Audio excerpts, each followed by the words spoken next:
nous avons une mauvaise nouvelle. Votre fille vient de mourir. Coucou, j'espère que vous allez bien. Alors aujourd'hui, je vous partage un autre témoignage de notre patriarche, Papa Mamadou Karambiri, qui a vécu une expérience aussi particulière avec sa fille qui était à 2 doigts de...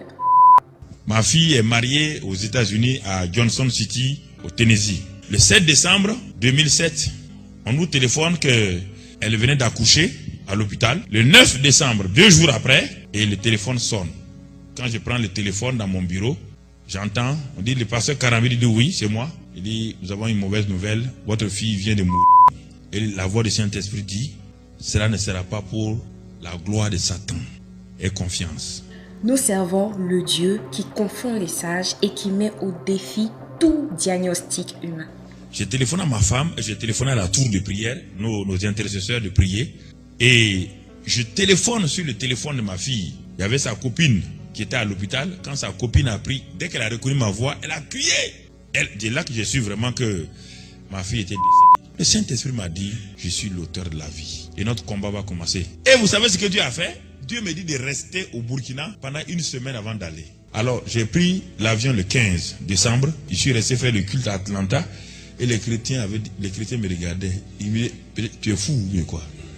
Il dit, mais il faut aller vite à Johnson City. Je dis, non, je fais le culte à Atlanta. De toute manière, c'est pas moi qui vais faire quelque chose. Et le lendemain, j'ai pris l'avion, je suis arrivé à Johnson City. Mais je vous assure, quand je suis rentré dans la chambre, quand j'ai vu ma fille, elle était gonflée comme ça. Ils l'ont placée là-bas. Satan m'a dit, tu es un père insensé. Tu crois que cette fille peut revenir à la vie? Regarde là. Ils ont dit, bon, ok, pour se tenir, ils ont mis un tuyau dans la gorge jusqu'ici. Ils ont mis une eau dans le nez.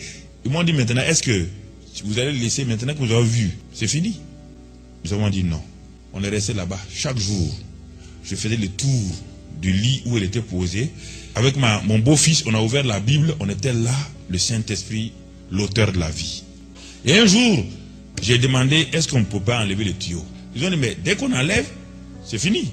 La seule étincelle de vie, c'est simplement ce tuyau qui envoie l'oxygène un peu là-dedans.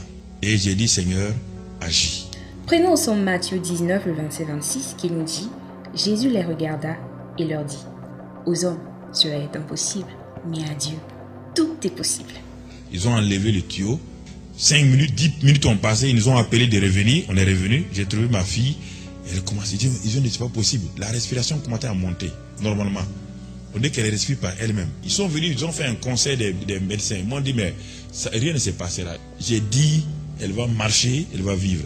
Alors j'ai quitté le 3 janvier. Quand j'ai quitté le 3 janvier, elle était revenue totalement. Elle parlait. Et quand je suis arrivé chez moi, elle se lavait. Elle est aujourd'hui chez